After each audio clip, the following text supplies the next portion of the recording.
அன்பு நண்பர்கள் அனைவருக்கும் வணக்கம். வாழ்க வையகம், வாழ்க வளமுடன், எல்லா புகழும் ஆண்டாளுக்கே, நரசிம்மன் திருவடிகளே சரணம்.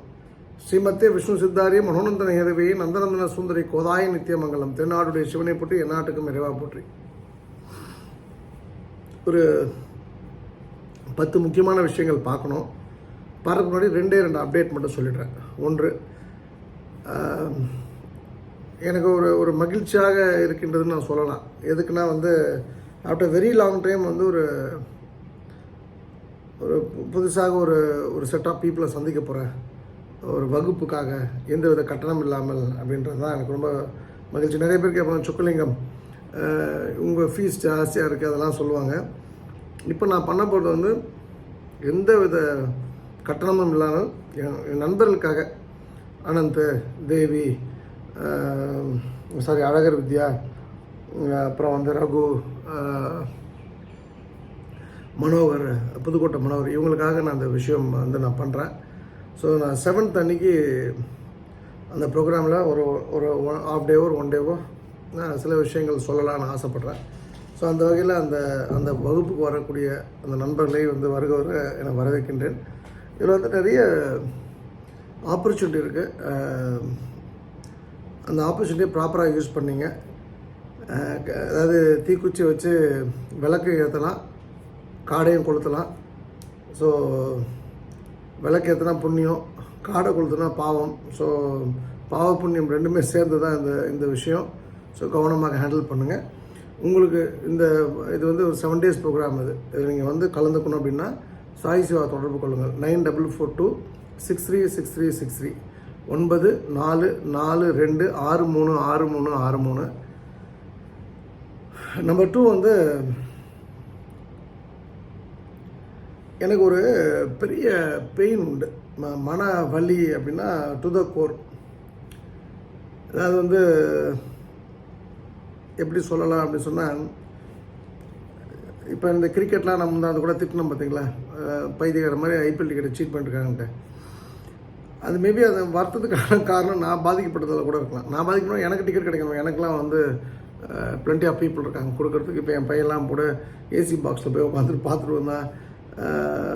ஸோ அதெல்லாம் இஷ்யூ கிடையாது. நான் சொல்கிற விஷயம் என்னென்னா, நான் கிரிக்கெட்டில் நானும் இன்னொருவரும் ஒரே நாள் ஸ்டார்ட் பண்ணுறோம்.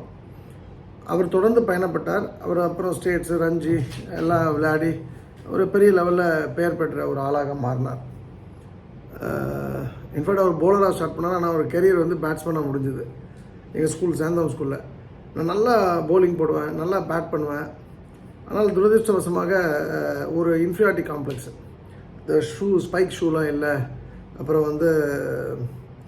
பணக்கார பசங்க பைக்கில் வரவங்க, காரில் வரவங்க தான் பேட்லாம் ரொம்ப ஸ்ட்ராங்காக வச்சுக்கணும், அவங்களுக்கு தான் இதெல்லாம், நம்மளாம் எங்கே அப்படின்னு ஒரு இன்ஃபீரியாரிட்டி காம்ப்ளெக்ஸ் அப்போ இருந்தது. அதனால் நான் கிரிக்கெட்டை நான் ஒரு டைமில் கைவிடக்கூடிய சூழ்நிலை. இன்ஃபேக்ட் எங்கள் ஸ்கூலிங் முடித்து அண்ணாமலை யூனிவர்சிட்டியில் ஃபைனல் இயர் முடிக்க போகிறோம். அப்போ டிபார்ட்மெண்ட் வைஸ் கிரிக்கெட் மேட்ச் நடக்கும். என்னையும் சும்மா அந்த மெக்கானிக்கலில் சேர்த்தாங்க. நான் கிரிக்கெட் ஆடுவேன்றதுலாம் யாருக்கும் தெரியாது. 6 விக்கெட்டு 7 விக்கெட்டு கஞ்சி சொக்கா பார்த்து எல்லாம் கார்டெலாம் போட்டிருக்கா, பேட்லாம் ஒழுங்காக கட்டி விட்டு போனாங்க. பேட்டு ஏதாவது ஒரு பேட்டை கொடுறான்னு சொல்லி ஏதோ ஒரு டுபாக்கு ஒரு பேட்டை ஒன்று கொடுத்து அனுப்பிச்சாங்க. எனக்கு எதிர்க்க பவுலிங் பண்ணது ஸ்ரீகாந்த், தூத்துக்குடி பையன், என்னுடைய 1 year ஜூனியரு. அவன் எலக்ட்ரிக்கலோ ஐ திங்க், எனக்கு என்ன பிரான்ச் ஞாபகம் இல்லை. அவன் அந்த எலக்ட்ரிக்கலாக தான் இருக்கணும். மெக்கானிக்கல் வர்சஸ் எலக்ட்ரிக்கல் ஃபஸ்ட் இயர்லேருந்து ஃபைனல் இயர் வரைக்கும் அந்த டீமில் இருப்பாங்க. இப்போ நான் மெக்கானிக்கல் ரீப்ரசன்ட் பண்ணுறேன். அந்த இடத்துல பார்த்தீங்கன்னா ஃபஸ்ட் பால் 6, அடுத்த பால் 6. அதாவது 6னா ஹிமாலயா 6. அது அந்த ஃப்ளிக்குன்னு சொல்லுவாங்க. அதெல்லாம் ஒரு அது நார்மல் ஒரு கிரிக்கெட்டால் பண்ண முடியாது. அது வெல் ட்ரெயின்டு ஒரு ஆளால் தான் பண்ண முடியும். எல்லாம் அசந்து போயிட்டாங்க, பயங்கர ஷாக் ஆகிட்டாங்க. என்ன சொக்கா இவ்வளோ சர்வசாதாரணமாக 6 அடிக்கிற பயமே இல்லை, கரெக்டாக வெல் லெஃப்ட் பண்ணுறேன் அதெல்லாம் சொல்லி அதை நல்லா ஸ்கோர் பண்ணால் அந்த மேட்ச் நாங்கள் ஜெயிச்சிட்டோம். அதுக்கப்புறம் ஏன்டா ஜெயிச்சுன்ற அளவுக்கு தண்ணி வாங்கி கொடுத்து ஒரு செலவு வச்சு அந்த ஒரு மேட்ச் வச்சது. இருந்தாலும் அந்த பழக்கம் இருந்தது. அந்த ஸ்கூலில் அவ்வளோ வெல் ட்ரெயின்டான ஒரு கிரிக்கெட்டராக இருந்தால் கூட, எங்கள் காலேஜில் ஒரு 10 வருஷம் கேப், ஒரு 7-8 வருஷம் கேப் இருந்தும், இல்லை எக்ஸாக்டாக சொன்னால் 6 வருஷம் கேப்பு இருந்தும் என்னால் வந்து நோ டைமில் நல்லா ப்ளே பண்ண முடிஞ்சதுன்னா அந்தளவுக்கு அதில் இன்வால்வ் பண்ணி நான் அந்த கேமை ரசித்து லவ் பண்ணி இருந்தேன் அந்த கேமோட. பட் அந்த கேம் வந்து நான் ஃபர்தராக என்ன சொல்கிறது ப்ரொசீட் பண்ண முடியலன்றது எனக்கு பெரிய வருத்தம் உண்டு. நம்பர் 2 வந்து வருத்தங்கள் வந்து நிறைய உண்டு.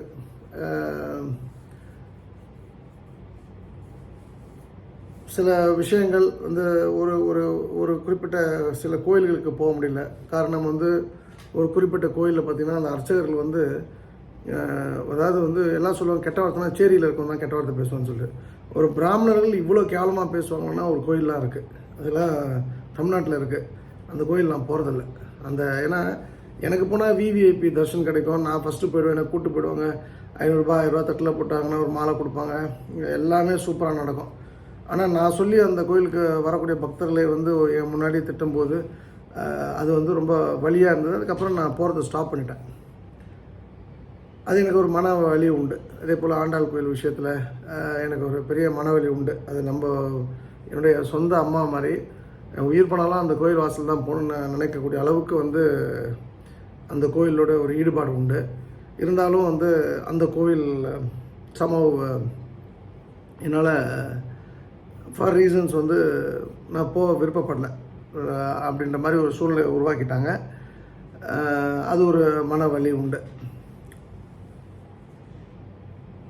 இப்போ வந்து திருச்செந்தூரில் அன்னதானம் ஸ்டாப் பண்ணிருக்காங்க. நம்ம போகலாம், அகெயின்ஸ்ட் ஹெச்ஆர்என்சி போகலாம். பட் எனக்கு சேகர் பாபு நிறைய சப்போர்ட் பண்ணியிருக்காரு. எனக்கு வந்து ஒரு பர்சனலாக தெரியும். எனக்கு அது அகெயின்ஸ்ட் கவர்மெண்ட் அப்படின்னா அது கூட பிரச்சனை இல்லை. அகெயின்ஸ்ட் சேகர் பாபுன்றது வந்து பர்சனலாக எதுக்கு ஒரு எனிமிட்டி சம்பாதிச்சுக்கிட்டு, ரெண்டாவது அவர் எனக்கு உதவி பண்ணியிருக்காரு 2-3 விஷயங்களை, நான் அவருக்கு 2-3 விஷயங்கள் உதவி பண்ணியிருக்கேன் ஒரு 10-15 வருஷம் முன்னாடியே. ஸோ அதனால் அந்த இப்போ என்னுடைய தனிப்பட்ட ஒரு மனிதனுடைய இதுக்காக அந்த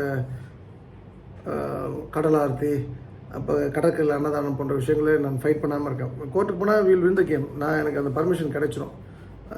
பட் ஏற்கனவே பர்மிஷன் கொடுத்துருக்காங்க கோர்ட்லேயும். பட் அதில் ஒரு மன வருத்தம் உண்டு. இது போல் நூற்றுக்கணக்கான விஷயங்கள் ஆன்மீக விஷயங்கள்லாம் உண்டு. அந்த கோயிலில் கொள்ளடிக்கிறாங்க, அதை நம்ம தடுக்காமல் நாமளும் 3 வேளை தின்னுட்டு நாமளும் 3 நல்லா மூக்கு பிடிக்க தின்னுட்டு தூங்கிட்டு இருக்கோம். இதெல்லாம் வந்து அதாவது திருடுறாங்கன்னா யாருன்னா ஹெச்ஆர்என்சி அதிகாரிகள். கொஞ்சம் கூட பயம் கிடையாது. அதாவது என்னவோ வந்து ஒரு பணம் வந்து ஒரு 50 கட்டு இருக்குன்னா ஒரு 5 கட்டு எடுத்துகிட்டு போனால் எவன் கேட்க போகிறான் அப்படின்னு எடுத்துகிட்டு போகிறாங்க. ஆனால் அந்த சாமி தான் அவனுக்கு சம்பளம் கொடுக்குறது மறந்துடுறாங்க. கொஞ்சம் கூட ஒரு விசுவாசம் இல்லாமல் இருக்கக்கூடிய ஆட்களை நான் பார்க்கும்போதெல்லாம் மன வலி உண்டு. இன்ஃபேக்ட் இன்றைக்கி நான் நல்லா இருக்கேன், எல்லாம் இன் ஆல் சென்ஸ், ஃபினான்ஷியலாக, பொலிட்டிக்கலாக, நெட்வொர்க்கு, கான்டாக்ட்ஸு, வசதி வாய்ப்புகள், ஆள்பலம் எல்லாமே நல்லா இருக்குது. ஆனால் இதற்கு அடிப்படை எங்கள் அப்பா. அவர் இதெல்லாம் வந்து என்ஜாய் பண்ணல. நான் வந்து என்னோடய வாழ்க்கையில் முதல் அடி எடுத்து வைக்கும்போது இறந்து போய்டுறாரு. சம்பவம் வந்து நல்ல மனைவியை வந்து அவர் தான் வந்து கட்டினா நீ இவ்வளோ தான் கட்டணும், இல்லைனா வேறு பொண்ணு பார்க்க மாட்டேன்னு சொல்லி ஒரு நல்ல விஷயம் பண்ணிட்டு போனார்.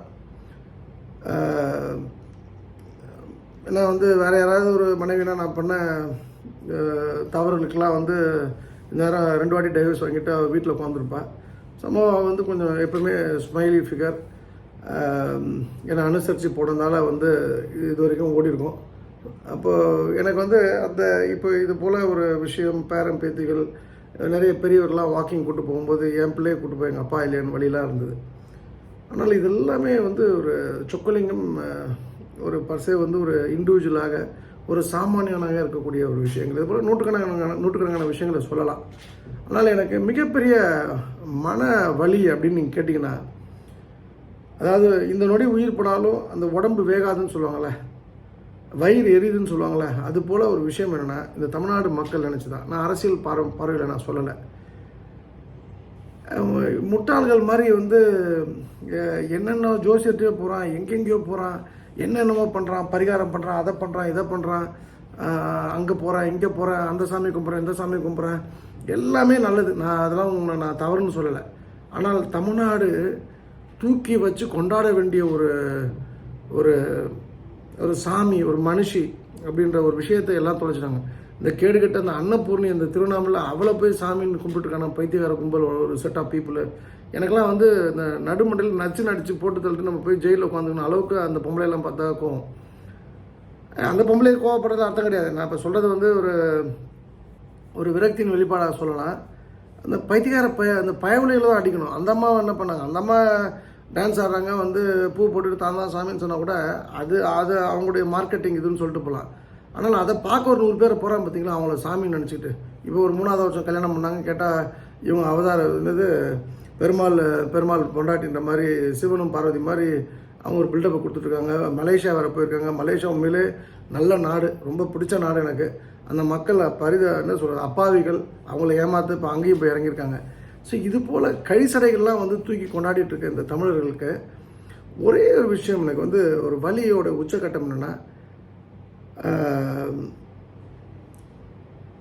உலகத்தோட மிகப்பெரிய 3 விஷயங்கள் வந்து சக்தி பீடத்தில் அப்படின்னா, வைஷ்ணவி தேவியை தனியாக ஓரமாக வச்சுட்டு நீங்கள் பார்த்தீங்கன்னா, ஒன்று வந்து ஜுவாலாமுகி, 2வது காமாட்சி, 3வது வந்து காமாக்கியா தேவியோடைய மறு உருவமான மாயமாவை நம் மக்களுக்கு தெரியவே இல்லை. அவங்க ஆக்சுவலாக சமாதினும் சொல்லக்கூடாது. அவங்க உடம்பாக இருந்த இடத்துல உடம்பாக சுற்றிட்டு இருந்தாங்க. அந்த உடம்பு இருக்கிற இடம் வேணால் சேலம் குகா பக்கத்தில் இருக்கலாம், சேலம் ஏற்காடு அடிவாரத்தை வேணால் இருக்கலாம்.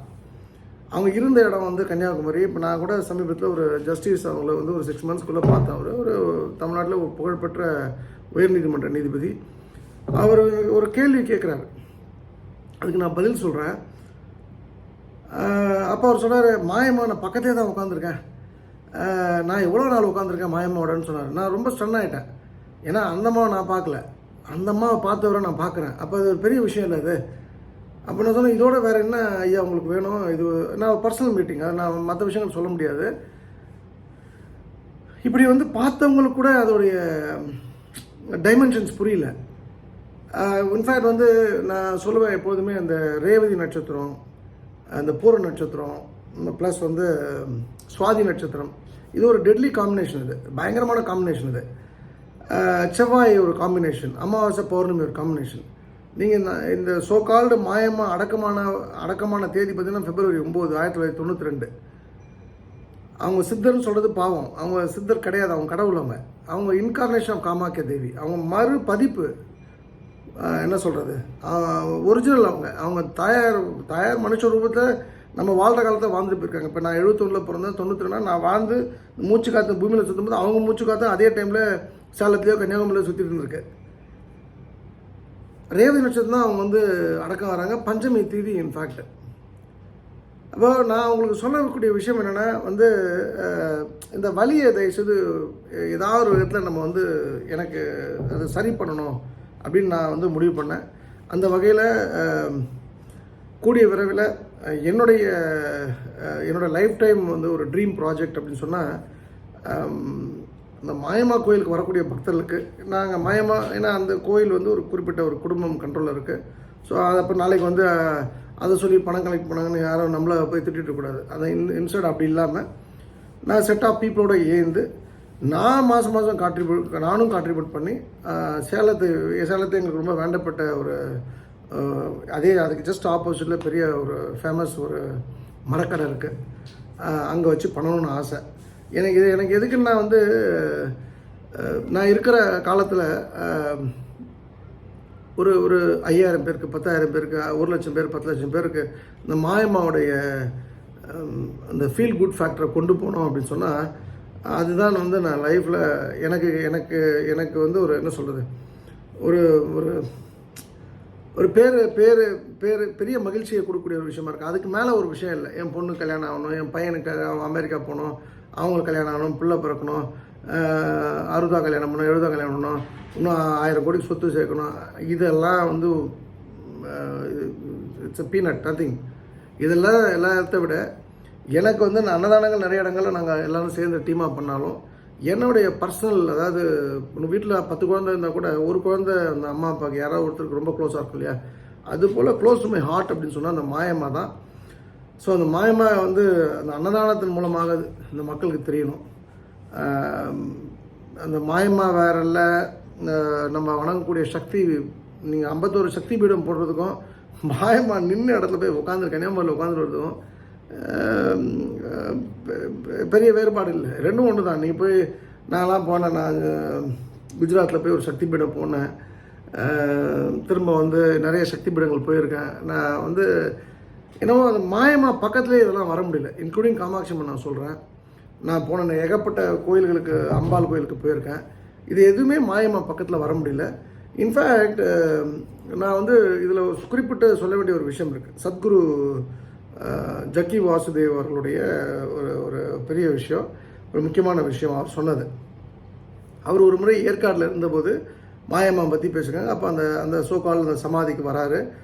வந்தவர் வந்து அங்கே சர்வ் பண்ணவர், அங்கே அந்த தாயாருக்கு வந்து எல்லாத்தையும் பணிவிடை செய்தவர் பார்த்திங்கன்னா மாயம்மா முகமாகவே மாறிடுறார். அதாவது அந்த அம்மா வந்து ஒரு மங்கோலியா ஃபேஸு, ஒரு நார்த் ஈஸ்ட் ஃபேஸாக இருக்கலாம். ஆனால் இவர் வந்து தமிழாச்சா, இவருக்கு எப்படி அந்த முகம் மாறிச்சுன்னா that is call so called involvement. அதை வந்து எந்த அளவுக்கு நீங்கள் இன்வால்வ்டாக இருக்கீங்களோ அந்த அளவுக்கு இது விஷயங்கள்லாம் நடக்குன்றதை அவர் இந்த வீடியோவில் சொல்லியிருப்பார். எனக்கு ஒரு பெரிய மகிழ்ச்சி. அதாவது வந்து நான் பொதுவாக இந்த சோகால்டு அந்த நவீன சாமியார்கள் அப்படின்னு சொல்லக்கூடிய ஆட்களில் வந்து எனக்கு ரொம்ப பிடிச்சது மாதா அமிர்தந்தமயி தான். அவங்க ஒப்பாரும் மிக்காரும் இல்லாத ஒரு மனுஷி, அவங்க ஒரு தெய்வ பிறவி.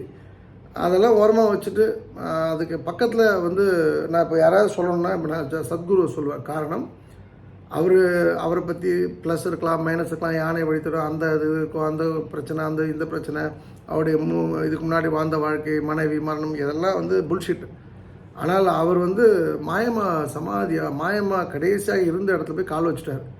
அப்போ கெட்டவன் அங்கே போக முடியாது, அவ்வளோதான். Parents matter.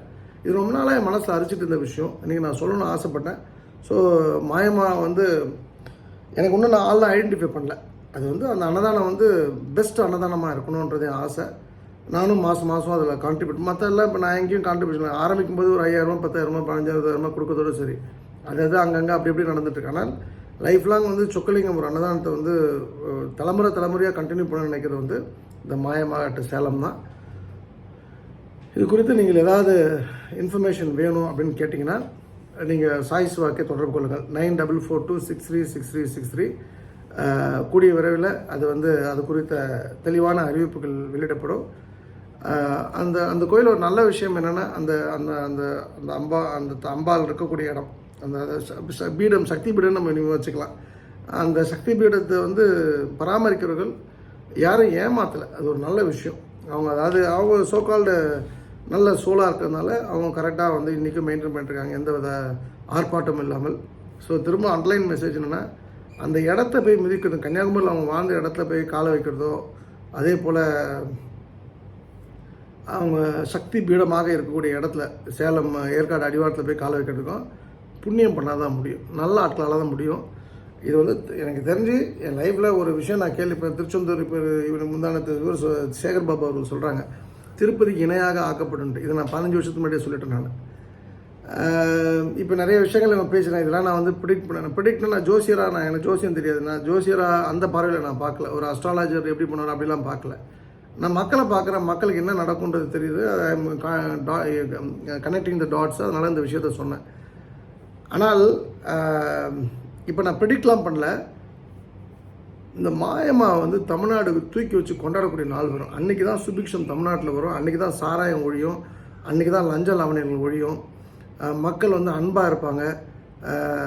என்ன சொல்கிறது, வந்து இந்த கள்ள சாராயம், ரவுடிசம், கட்ட பஞ்சாயத்து, இந்த வட்டி, கந்து வட்டி, இது எல்லாமே வந்து இல்லாத ஒருவருக்கு ஒரு உதவி பண்ணிக்கொண்டு பரஸ்பரம் அன்பாக, அதாவது மொபைலில் காதல்ன்ற விஷயத்தில் விட்டு நேருக்கு நேராக எல்லோரையும் காதலிக்கூடிய ஒரு வாழ்க்கையை மாயம்மா வந்து உண்டு பண்ணி கொடுப்பாங்க. அந்த நாள் வரும். அது நான் பார்க்குறவமா நீங்கள் பார்க்க போறீங்களா எனக்கு தெரியாது, ஆனால் வரும். எனக்கு என்ன ஆசைன்னா, நான் வாழக்கூடிய நாள்லேயே அதை நான் பார்த்துட்டேன்னா I am very happy. So என்னால் முடிஞ்சது ஒரு சின்ன பிள்ளையாக சொல்லி, ஸோ நான் இது வந்து இன்னும் யார்ட்டையும் டிஸ்கஸ் பண்ணல. நேரம் காலம் எல்லாமே வந்து கருத்தில் எடுத்துக்கிட்டு எங்கே வச்சு எப்படி பண்ண போகிறோன்றதை நான் கூடிய விரைவில் உங்களுக்கு தெரிவிக்கின்றேன். என்னோடய லைஃப்பில் ஆண்டாள் எந்த அளவுக்கு முக்கியமோ, மாயம்மா வந்து அதுக்கு ஒரு இன்ச்சு கூட குறைவில்லாத அளவுக்கு முக்கியம். எனக்கு கூட ஒரு அன்பு சகோதரி கடை, நீ மாயம்மா பற்றி பேசலையே, மாயம்மா பற்றி பேசுன்னு. அது சுகர் வந்து இனிப்பாக இருக்கும் அப்படின்னு நம்ம சொல்லலாம். இனிப்பு எப்படி இருக்குன்னா, சுகரை சாப்பிட்டா தான் புரியும். மாயம்மா என்பது உணர்வு, அது வந்து ஒரு எமோஷ்னலாக நீங்கள் கனெக்ட் ஆனால் தான் அது முடியும். எனக்கு வந்து அது வந்து விவரிக்கலாம் வார்த்தை கிடையாது. It is a feel. அந்த ஃபீலை வந்து நீங்கள் அனுபவிக்கணும். நீங்கள் போனால் தான் அனுபவிக்க முடியும், நினச்சா தான் அனுபவிக்க முடியும். உங்களுக்கு அந்த புண்ணியம் இருந்தால் தான் அந்த இடத்துக்கே போக முடியும். நிறைய அவன் தானாக செத்து போயிருப்பான். இப்போ ஒருத்தர் அப்பப்போ யூடியூப்பில் போய் செத்துப்பார், சித்தர்ன்ட்டு அவனை. ஒருத்தன் செத்து போனால் அவன் சித்தர் கிடையாது. சித்தருக்குன்னு சில விஷயங்கள் இருக்குது, சாமிக்குன்னு சில விஷயங்கள் இருக்குது. இந்த போலீஸ் சித்தர்கள்லாம் வந்து இவங்க வந்து அந்த சித்தர் இந்த சித்தர்னு சொல்லிட்டு நிறைய இடத்துல வந்து சமாதி கட்டி ஒரு கோடி கோடியாக கொள்ளடிச்சிட்டு இருக்கிறதுக்குன்னு ஒரு கும்பல் இருக்குது.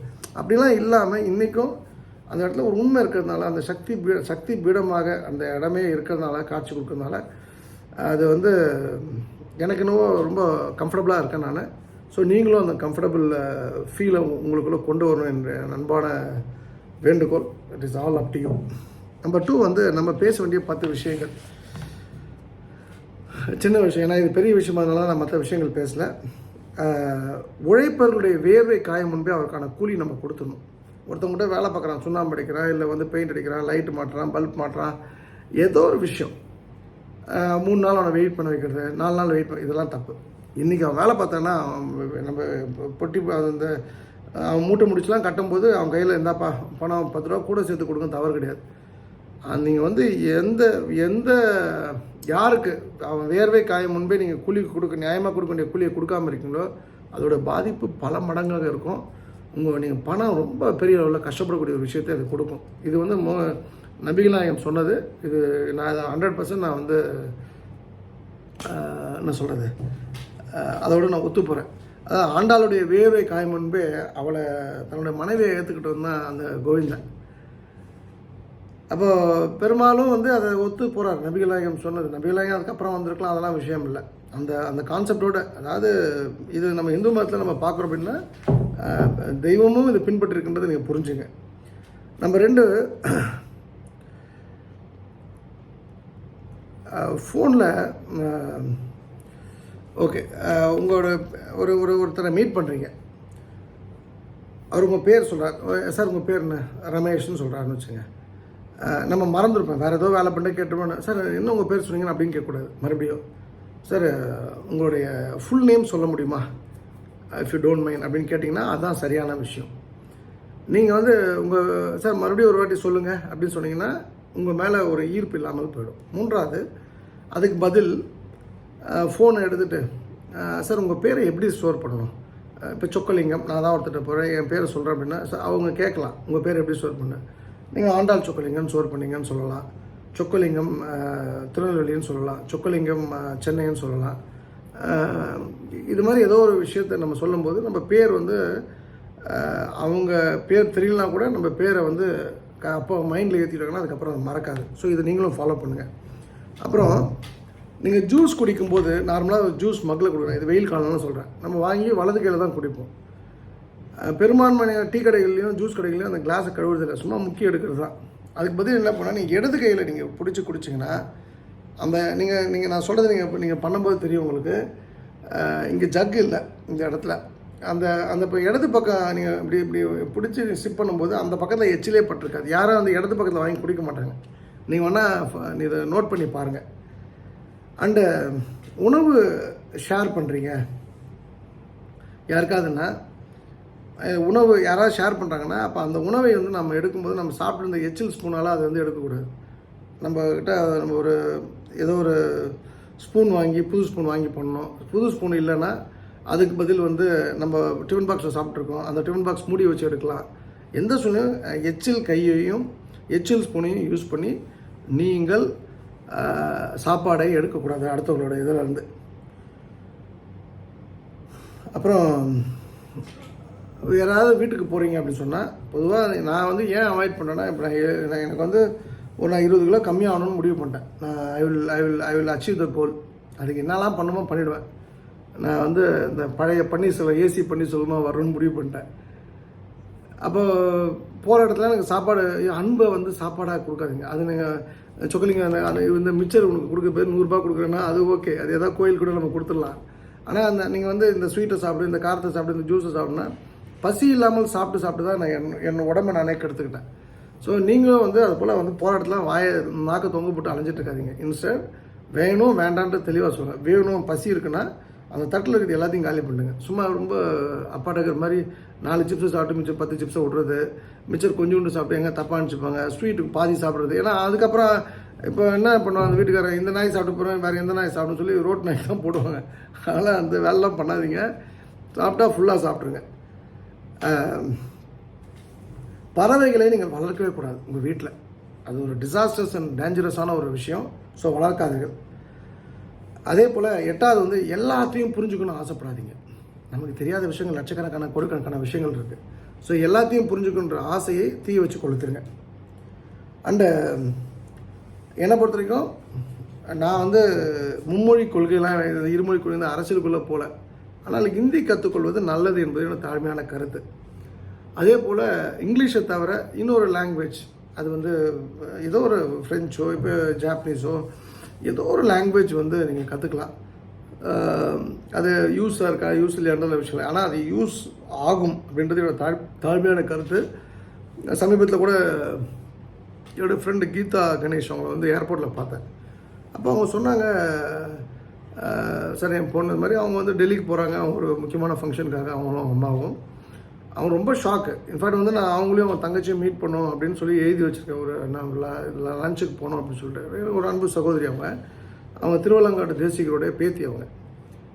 அப்போ அவங்க சொல்கிறாங்க, என் பொண்ணுக்கு 10 லாங்குவேஜ் தெரியும். என்ன லாங்குவேஜ் தெரியும் கீதா அப்படின்னு கேட்டால் ஒன்றும் அவங்களுக்கு தெரியல. ஆனால் அந்தளவுக்கு அந்த பொண்ணு எஃபிஷியண்ட்டாக இருக்கா. ஸோ இது நீங்கள் கவனத்தில் எடுத்துங்க. இப்போ நீங்களும் வந்து ஒரு லாங்குவேஜ் ஸ்கில் வளர்த்துங்க. உங்கள் பிள்ளைகளை வந்து ஹிந்தி படிக்க வைங்க. அதே போல் ஹிந்தி கற்றுக்கலாம் என்ன ஆட போகுது. ஹிந்தி திணிச்சா தப்பு அப்படின்னா இப்போ எல்லா டிஎம்கே மினிஸ்டரும் ஏடிஎம்கே மினிஸ்டரும் ஸ்கூல் நடத்துகிறாங்க. பிஜேபி தவிர எல்லா அரசியல்வாதிகளும் ஸ்கூல் வச்சுருக்காங்க. மேக்ஸிமம் எல்லா கட்சியிலும் சேர்ந்தவங்களும்.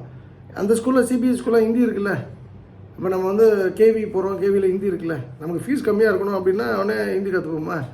அப்போ ஹிந்தி கற்றுக்கலாம் எந்த தப்பும் கிடையாதுன்னு தாழ்மையான கருத்து. அப்புறம் அந்த பைக் வந்து ஹெல்மெட் வந்து போட்டிங்கன்னா அந்த ஸ்ட்ராப் போடாமல் ஓட்டாதீங்க.